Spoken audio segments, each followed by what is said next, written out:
Humura TV Show turabashuje mu izina rya Yesu. Muraho, muri amahoro. Natwe turaho turashima Imana. Nizere ko namwe ho muri hatandukanye mumeze neza. Aka kanya rero nkuko mubibona twishimiye cyane kubana n'umumama w'umushumba, umubyeyi mwiza ufite intama ayobora kandi ayobora neza. Nanjye rero nkaba naramugiriyeho umugisha wo kumenyana nawe, umugisha utagirwa na benshi. Rero ubu ngubu nashyushye ndumva nkomeye kuko ndi kumwe n'umuntu w'ingirakamaro, namwe rwose mushakeho ubushuti. Ntavuze byinshi ngo njye kure ngo turondogore, reka tubanze tumuhe ikaze aturamutse, hanyuma namara kuturamutsa turasengera ikiganiro tugiye gukora. Noneho ubwo namwe mwumve ikiganiro cyiza kirimo ubwenge, kirimo umwuka w'Imana no gushishoza tugiye gukora. Ni karibu mubyeyi. Murakoze cyane kunyakira, nezerewe no kuba kuri Humura TV Show. Ndabakunda cyane, ni umuyoboro mwiza cyane utugezaho ibintu byiza. Rero kuba mwifuje ko tubana muri iki kiganiro ndabyishimiye, kandi nshubuje abakunzi ba Humura TV bose. Reka mbabwire ngo Imana ibahe umugisha, kandi nshimiye umuyobozi wantumiye. Ni ukuri Imana iduha umugisha mwinshi kungirira icyizere. Amena. Murakoze cyane. Mwatwibwira amazina kubera yuko abantu nubwo wenda mufite ahantu ushumba itorero, ariko ntabwo abantu bakuzi wenda ari benshi ba Humura TV Show, na cyane ko ari inshuro ya mbere cyangwa se wenda iya kabiri, kuko ibya mbere urabizi ko byacitse. Ubwo rero wabibwira tukagendana tuziranye. Murakoze cyane. Nitwa Jacqueline cyangwa se Pastor Jackie ku izina ry'umugisha, kandi ndi umubyeyi, ndi umumama, ndubatse, mfite umutware ndetse n'abana 4, abahungu 3 n'umukobwa 1. Rero ntuye Kabeza, ni naho nkorera umurimo w'Imana. Ndumva ibyo bihagije. Imana iguha umugisha cyane. Wumva ikaze kuri Humura TV Show. Dukunda abashyitsi, kandi burya abashyitsi baratandukanye. Iyo uri kumwe n'umuntu uzi ko akuruta mu bintu bimwe na bimwe, uba ari umugisha ukomeye cyane. Rero nk'umushumba, ubwo nyine tugiye gutangira tukuvunishe udusengere kugira ngo ibyo turi buganireho babiyoboye n'umwuka w'Imana. Murakoze cyane. Ngo abayoborwa n'umwuka wera nibo bana b'Imana. Reka dusabe umwuka wera aze kutuyobora. Uwiteka mwami wanjye, ndagushimye ndaguhimbaje, tugushimiye umuyoboro mwiza washyizeho ukawuha izina ryiza ryitwa Humura TV. Reka data umuntu wese ugeze hano ahumurizwe nawe, kandi reka umugirire neza. Reka data uha umugisha nyiri iyi TV, kandi ukomeze kumwagura, kuko data wa twese uri mu ijuru ntaba ari we, ahubwo izina ryawe ari ryo rizajya rihabwa icyubahiro. Uwiteka mwami, ubane natwe, utuyobore, tuvuge tubwirijwe nawe, kandi ibyo turi buvuge mwami bihindure benshi, kandi bigira icyo bimara mu isi y'umwuka. Urakoze data, dusabye mu izina rya Yesu Kristo, amen. Amen. Urakoze cyane rero kudusaba umugisha. Ndumva rero ntabwo dutinda burya kuvuga cyane siko kumva. Icya mbere ni ukuvuga ibintu abantu bashobora kumva, kandi muri ibi bihe bitoroshye abantu bari busy, ntabwo bashaka kumva ibintu birebire cyane, baba bashaka kumva ibintu bigufi ariko birimo ubwenge. Wambaye neza, ntabwo nari nabikubwiye, ariko nyine ndabikubwiye ubwo wumve ko wambaye neza, kandi wumve ko uri umumama ubereye u Rwanda. murakoze cyane kandi nanjye ntaza kwibagirwa wambaye neza. Merci. Ariko ko ubusanzwe niwo muco w'abaririmbyi. Yego. Ni ukuri bambaye neza. Bambaye neza nk'abagiye muri korali. Amabara abiri atarimo akavuyo we. Nk'abagiye muri korali. Nanjye murampa akado y'utwenda tumeze gutyo kuko ntanabasuye mbaye nisabye. Okay. Mwihangane mu gihe mugitegereje ubafasha. Hanyuma rero ibyo ngibyo byari agaciyemo kandi byari n'ukuri. Ndashaka kubaza ibibazo abantu benshi bajya bibaza, kandi icya mbere ndabikubaza nk'umubyeyi undusha experience ko ufite abana 4, njye mfite umwana umwe. Ikindi cya kabiri ndabikubaza nk'umushumba ushumbye itorero ririmo abantu b'ingeri zose, ririmo abamama bakuru banakuruta, abatoya, abagishaka, ababyaye, abatarabyara. Rero ngiye kukubaza aka kabazo k'amatsiko najyaga ngira cyangwa se najyaga nganiraho n'abantu, ariko nanjye wenda nkabisubiza mu buryo butari, ntabwo mbizi ngo ndaza ko mbisubizo nyuma. Ngiye kukubaza akabazo abantu bakunda kwibaza ikintu kirebana no guhurwa.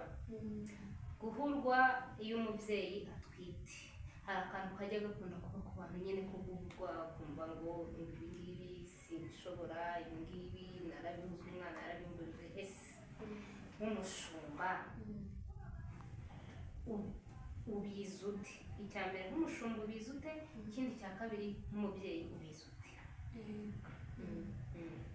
Murakoze cyane kuri icyo kibazo mumbashije, kuko abantu bakunze kukibazaho cyane kandi benshi bakabivuga ibintu bitandukanye bakagishidikanyaho. Ariko icyo navuga nk'umubyeyi, kuko urambuye ngo mvuge nk'umubyeyi yongere mvuge nk'umushumba. Nk'umubyeyi rero icyo naheraho ni uko guhurwa bibaho.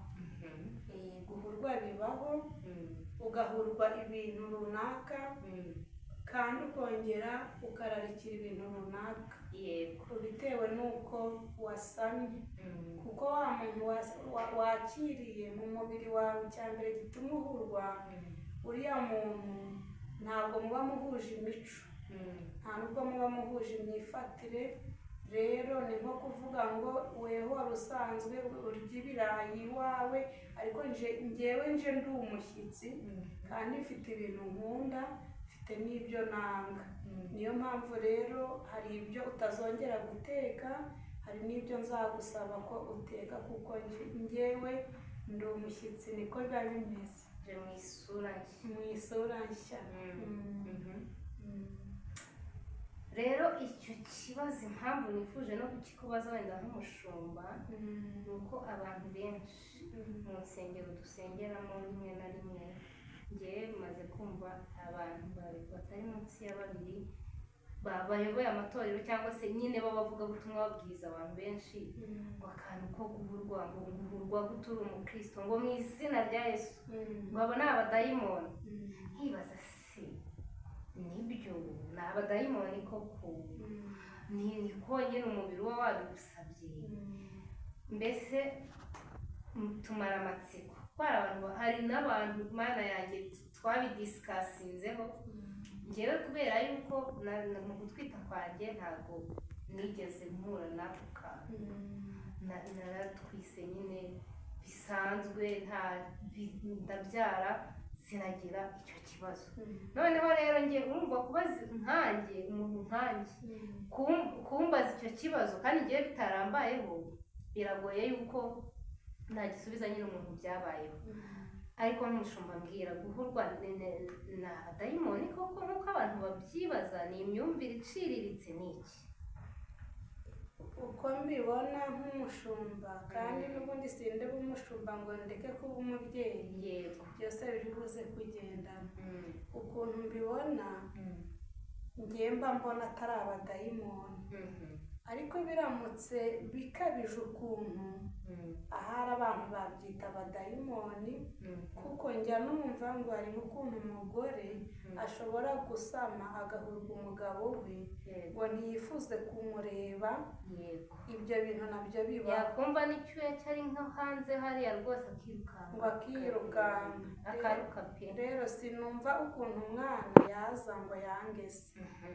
Ibyo ntabwo bishoboka, keretse ahari wenda uwo mugore aramutse hari aho yakuye uwo mwana. Rero icyo mbona ni uko akenshi njye nta nubwo ndi umuganga, ariko buriya abaganga babivugaho neza ku buryo busobanutse nigeze kubibona. Ubundi guhurwa no kurarikira bigira ikintu bishingiraho, niyo mpamvu tutabyita abadayimoni. Ni ukuvuga ngo Odile, niba usamye uyu munsi ukararikira amata, ni ukuvuga ngo mu mata hari ikintu kirimo ubura mu mubiri wawe. Ubundi guhurwa bishingira ko guhurwa hari ibintu udashaka, akenshi bishobora kuba ari byinshi muri wowe. Niba udashaka umuceri ni ibintu bibamo, ntabwo ngiye mbizi, ariko utuntu tuba mu muceri twa poroteyine cyangwa se iki, utwo tuntu tuba ari twinshi muri wowe. Ni ukuvuga ngo ntabwo ukidukeneye, nta n'utwo ushaka. Noneho nurarikira amata, hari akantu kari mu mata umubiri wawe ubuze muri wowe, niyo mpamvu uri gukomeza ugashakisha amata. Ubundi abaganga niko bavuga, ariko nanjye nasanze ari byo ibintu. Rero urarikira akenshi ni ibyo umubiri wawe ubura, kuko nkanjye ubwo ikimenyetso cya mbere kimbwira yuko nasamye, ndarikira amafi. Amafi ni make mu mubiri, akanampumurira aho nyuze. Nuko rero amavitamine ari mu mafi aba ari make mu buzima bwanjye, ubwo ni make, kuko burinda yose ntwite njya gushakisha amafi.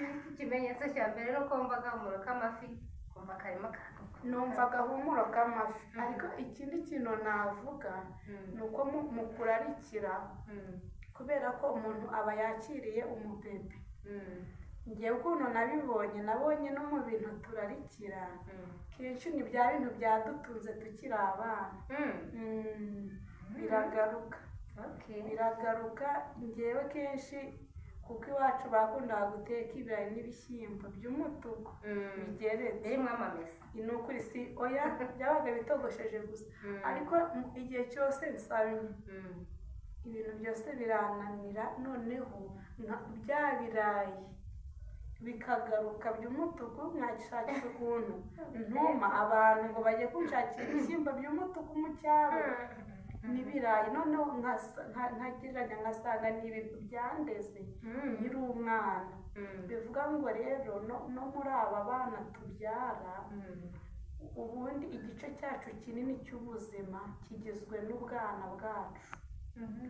Iyo umuntu akuze nyuma, ibyo wabonye ukiri umwana, ibyagutunze, ibyo wanyuzemo byose nibyo bigaruka kongera kuguha imbaraga zo kubeshaho wa mwana. Ubwo rero hamisa nibaza si muhangi, wenda n'umwe pe, ntabwo nzi ku yindi nshuro uko bizagenda. Njyewe nkanjye si utarareye, nta kintu na kimwe nigeze gutangira. Ubu se njyewe mu mubiri biruzuye cyangwa ahubwo ni ikibazo?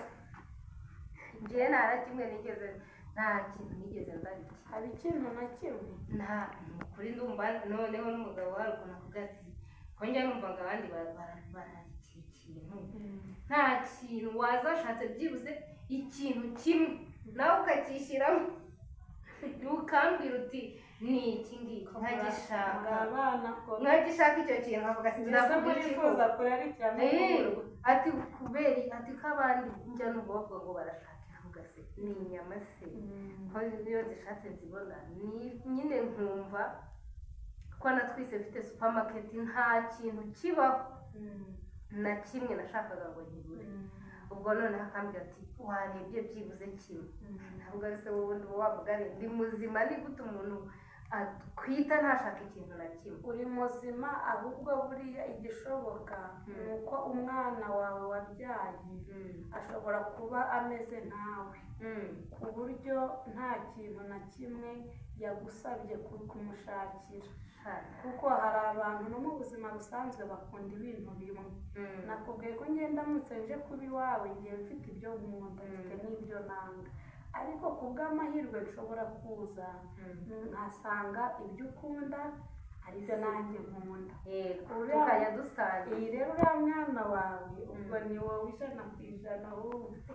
Rwose Mana yanjye, noneho rero ibyo wenda ubwo byo birashoboka, kandi buriya iyo ari umwe ntabwo nashyiraho akarongo ngo numve wenda ko ari uko nyine bimeze. hari igihe ubutaha wenda nzararikira n'amakara n'ibiki, ariko noneho hari ikintu nibajije dusubiye inyuma kuri cya bandi bavuga ko wenda ari abadayimoni. hari umumama w'inshuti yanjye ntabwo yanywaga inzoga, noneho rero atwise umwana we wa kabiri ngira ngo amutegeka inzoga pe. ahamagara umugabo we ntabwo babanaga nyine, yari umusirikare kwa kundi baba badahari. aramubwira ati rwose ndashaka inzoga kandi noneho y'urwagwa. umugabo ngo arumirwa kwitwa n'umwaka aticyore, erega inzoga yarayiguze barayinywa. noneho nkibaza, ese ba bantu bavuga ko byaba ari abadayimoni ni uko bagukorera wenda inda ishobora kugukoresha ibyo utigeze utekereza, kumva niba utanyweye inzoga wenda ukajya nko mu myaka 25 nta nzoga uranywa, kubera gusa ko utwite ukumva niyo ushaka, kandi uri umukristo utayinywaga. ntabwo niba wenda ariho bahera bavuga, simbizi, gusa nicyo ni ikibazo. umuntu aratwise ngo arashaka ibitaka kandi by'ahantu runaka, ngo arashaka kurya amakara, arashaka kurya ibintu nyine bimeze ukuntu, mbese mu buzima busanzwe adasanzwe adasanzwe agira ati. nkibaza ibyo ngibyo byo niba utanywa inzoga ni gute inda ikomesha inzoga? ngewe ndakomeza gushimangira yuko ubushakashatsi bwakozwe n'abaganga b'inzobere bavuze yuko ibintu urarikira ari ikintu waba wabuze mu mubiri wawe. ubwo se nk'inzoga ni uko wenda uwo mama batarigeze inzoga hari akantu kari muri ya nzoga akeneye mu mubiri we, ariko ntibivuze yuko kari muri iriya nzoga yonyine, hari n'ahandi hantu kari. gusa ko kana ntikaba kazamuka ari kakazizira. oya, ntabwo umwana ashaka urwagwa, ahubwo hari akantu kari mu mubiri wa mama we hari akantu kari muri rwa rwagwa kaburamo umubiri. none umubiri uri kugerageza kwirwanaho ushaka ako kantu ngo kaboneke, ariko ntabwo nabwira abantu ngo bazajye bakora ibyo inda ibategetse byose, kuko hari ibyo yagutegeka bidakwiriye, ku buryo wafata n'igihe ugasenga, gusa hari ikintu kiba kirimo kandi rwose bibaho. Nk'ubu ngewe iwacu nta myembe ibayo, ariko narasamye umwana wa mbere, nazajya nirirwa mu masoko yose nyazenguruka ngo nshaka umwembe udahiye, ndashaka kuwuhekenya.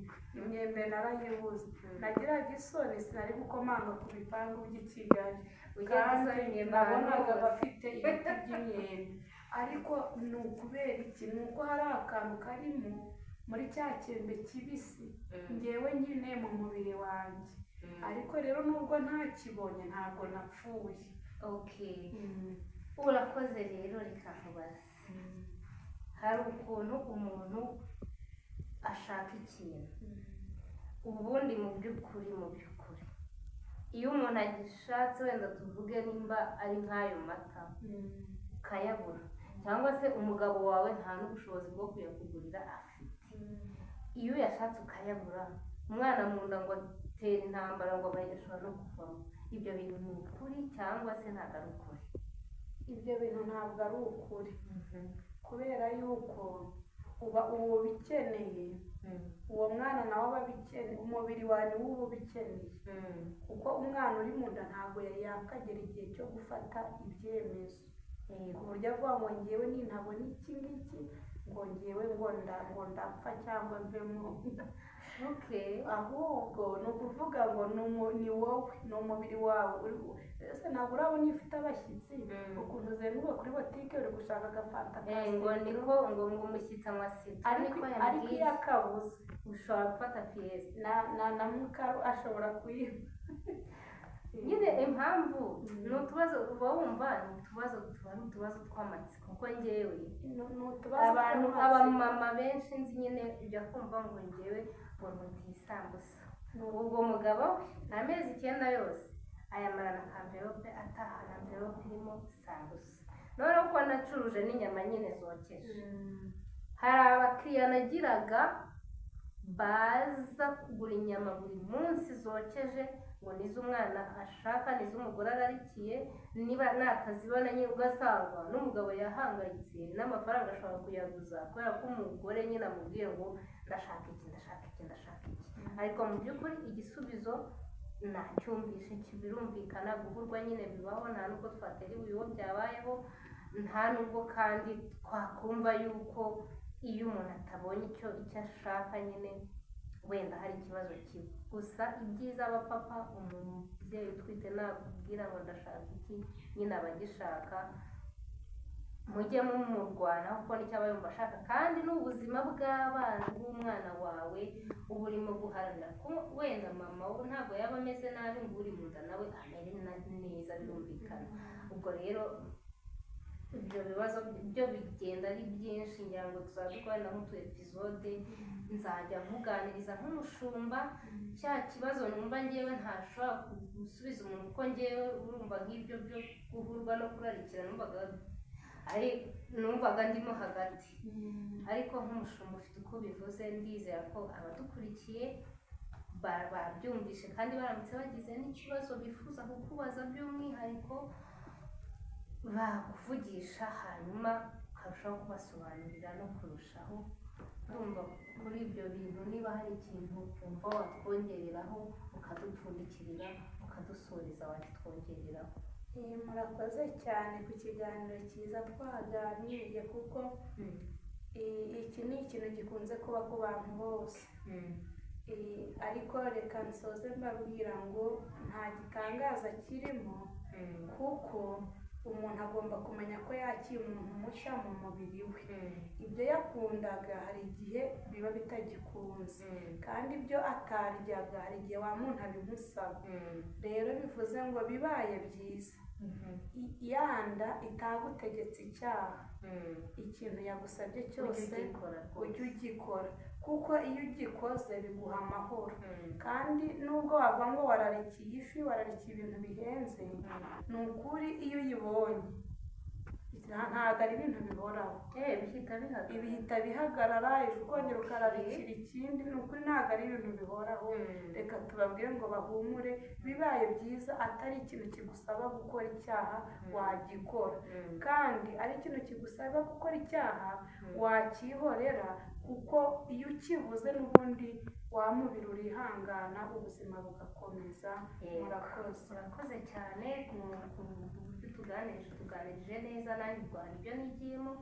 Ibindi rero bazagira ibibazo rwose ni ukuri urahari, turagufite ko twagize amahirwe tukakubona n'ubutaha. Nzi ko nitugukenera tuzakubona. Ikintu nifuza nuko wadusengera nanone nk'uko twatangiye dusenga tugasoza iki kiganiro, kandi Imana iguhe umugisha. Amen. Mana nziza, Mana ikomeye, turagushimye, tugushimiye ineza yawe. Ijambo ryawe riratubwira ngo abantu banjye barimbutse bazize kutamenya. Turagushimiye ko kuri Humura TV tuzahabonera ubumenyi butandukanye. Reka umuntu wese waba ufite ibyo adasobanukiwe umusobanure kurusha uko twe dusobanuye, kandi Mwuka wawe wera arushaho kuganza mu bantu bawe. Urakoze, uha umugisha iyi TV, uyagure cyane kandi uyihe n'abaterankunga, mu izina rya Yesu Kristo. Amen. Amen.